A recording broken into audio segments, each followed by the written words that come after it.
Preeclampsia is a condition that affects about 6 in 100 mothers during their pregnancy. It causes problems with the placenta, the organ that nourishes your baby.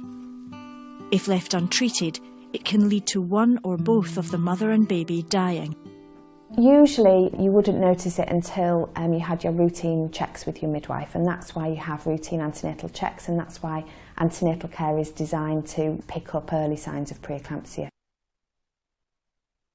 So most ladies don't notice any symptoms, most women feel well, so it's likely you'd feel well, but the midwife would find that your blood pressure was raised. As a mother, the symptoms that you really need to look out for are new swelling in your hands and particularly in your face, which often your family members might notice before you do.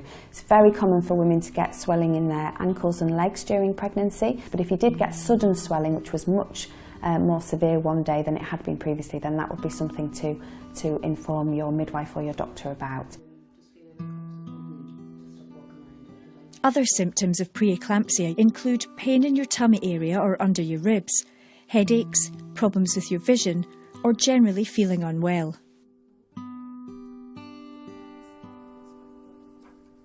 Sonia is pregnant with her second child.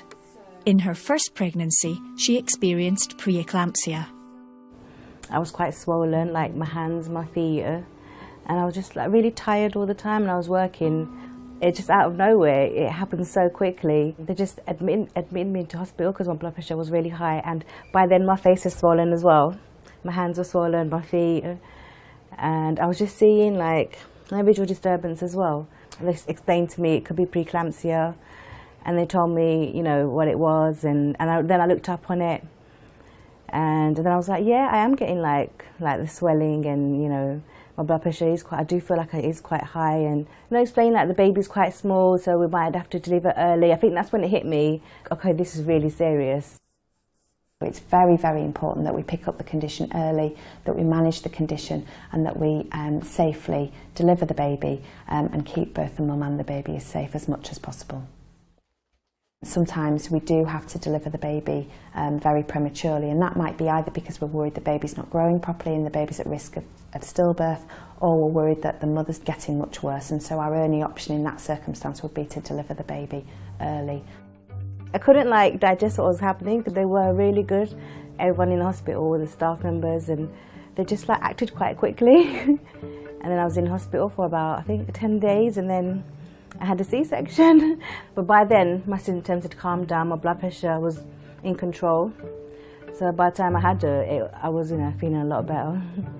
You're most at risk in your first pregnancy if you have a family member who's had preeclampsia, if you're obese, or if you have medical problems such as high blood pressure or diabetes at the start of pregnancy. You're also slightly high at risk if you've got a twin pregnancy, and in ladies who've had preeclampsia during their first pregnancy, they're at risk of getting it again in their subsequent pregnancies.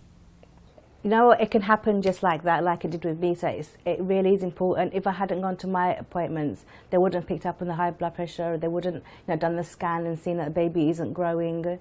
And if you do feel like a bit different, you should go get it checked out, you shouldn't leave it. And that's, that's what I did. Like, I remember when my feet were like really big, and I was like, should I phone them or should I? And I was like, there's no harm in phoning them, that's why they're there. And it's a good thing because I ended up in hospital.